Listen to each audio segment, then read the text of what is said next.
I'm going to read you a story, The Tale of Peter Rabbit by Beatrix Potter.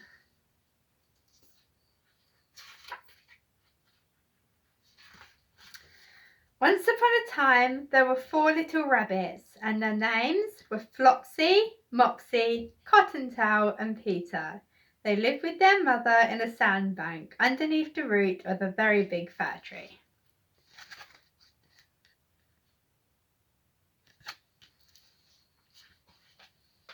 "Now, my dears," said old Mrs. Rabbit one morning, "you may go into the fields or down the lane, but don't go into Mr. McGregor's garden."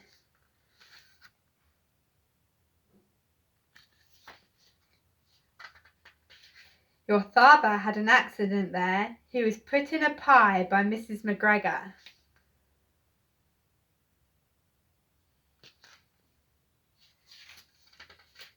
"Now run along and don't get into mischief.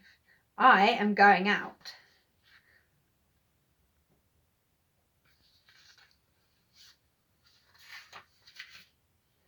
Then old Mrs. Rabbit took a basket and her umbrella and went through the wood to the baker's. She brought a loaf of brown bread and 5 currant buns.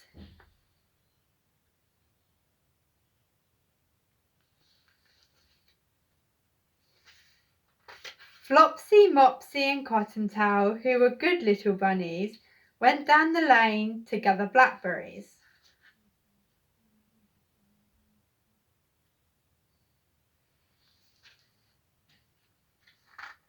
But Peter, who was very naughty, ran straight away to Mr. McGregor's garden.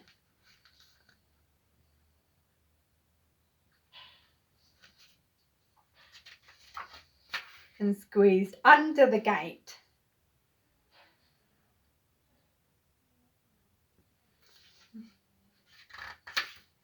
First he ate some lettuces and some French beans, and then he ate some radishes.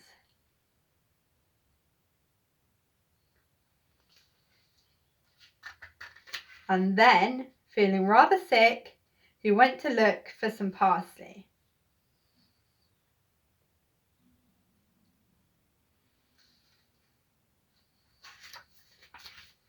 But round the end of a cucumber frame, whom should he meet but Mr. McGregor?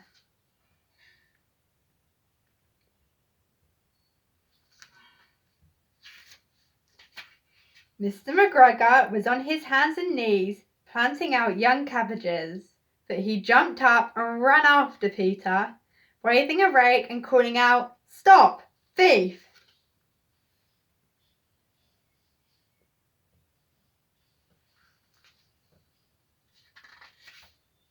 Peter was most dreadfully frightened. He rushed all over the garden, for he had forgotten the way back to his gate. He lost one of his shoes among the cabbages.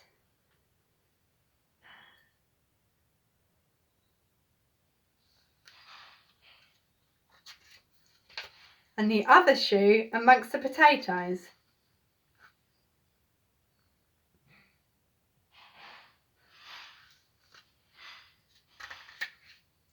After losing them, he ran on 4 legs and went faster, so that I think he might have gotten away altogether if he had not unfortunately run into a gooseberry net and got caught by the large buttons on his jacket.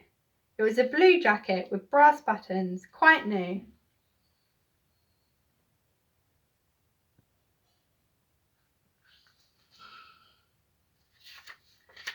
Peter gave himself up for lost and shed big tears, but his sobs were overheard by some friendly sparrows, who flew to him in great excitement and implored him to exert himself.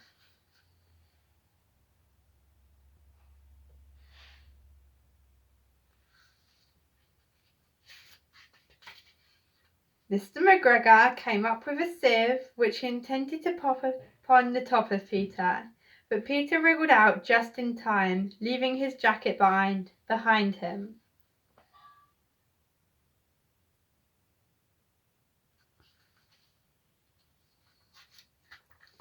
And rushed into the tool shed and jumped into a can.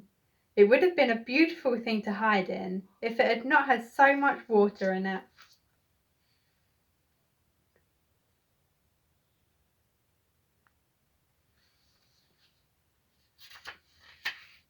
Mr. McGregor was quite sure that Peter was somewhere in the tool shed, perhaps hidden underneath a flower pot. He began to turn them over carefully, looking under each. Presently Peter sneezed. "Kertissue!" Mr. McGregor was after him in no time,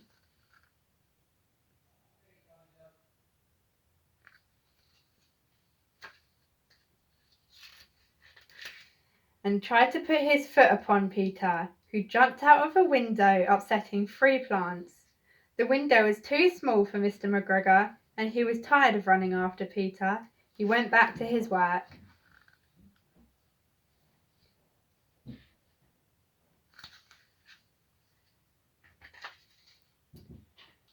Peter sat down to rest. He was out of breath and trembling with fright, and he had not the least idea which way to go.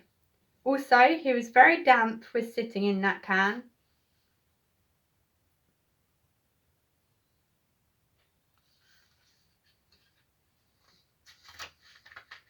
After a time he began to wander about, going lippity-lippity, not very fast, and looking all around. He found a door in a wall, but it was locked, and there was no room for a fat little rabbit to squeeze underneath.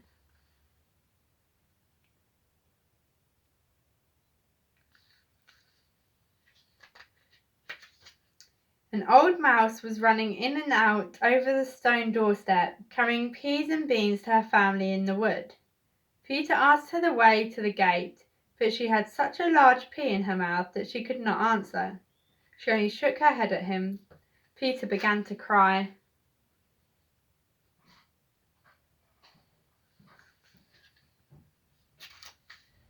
Then he tried to find his way straight across the garden, but he became more and more puzzled.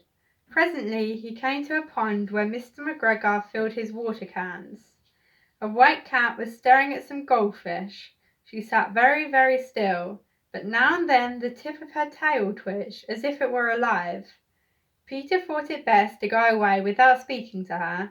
He had heard about cats from his cousin, little Benjamin Bunny.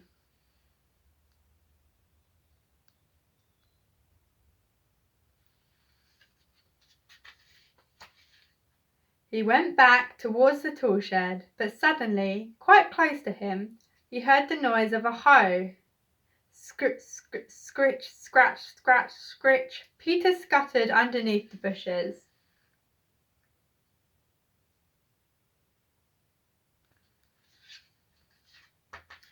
But presently, as nothing happened, he came out and climbed upon a wheelbarrow and peeped over. The first thing he saw was Mr. McGregor hoeing onions. His back was turned towards Peter, and beyond him was the gate.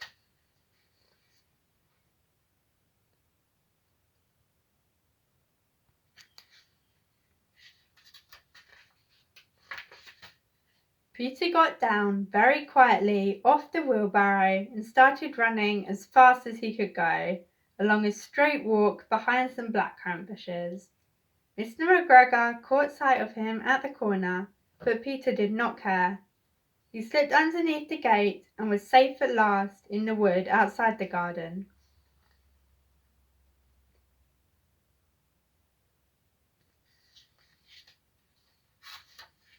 Mr. McGregor hung up the little jacket and the shoes for a scarecrow to frighten the blackbirds.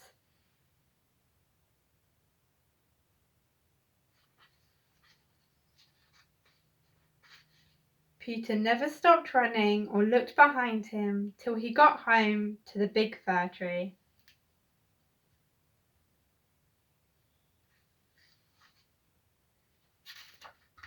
He was so tired that he flopped down upon the nice soft sand on the floor of the rabbit hole and shut his eyes. His mother was busy cooking. She wondered what he had done with his clothes. It was the second little jacket and pair of shoes that Peter had lost in a fortnight.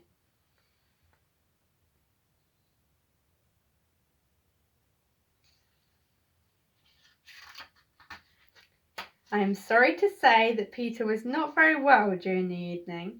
His mother put him to bed and made some chamomile tea, and she gave a dose of it to Peter. 1 tablespoonful to be taken at bedtime.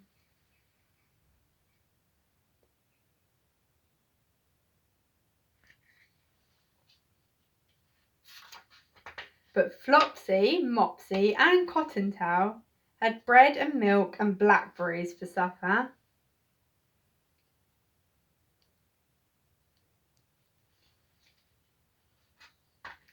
The end.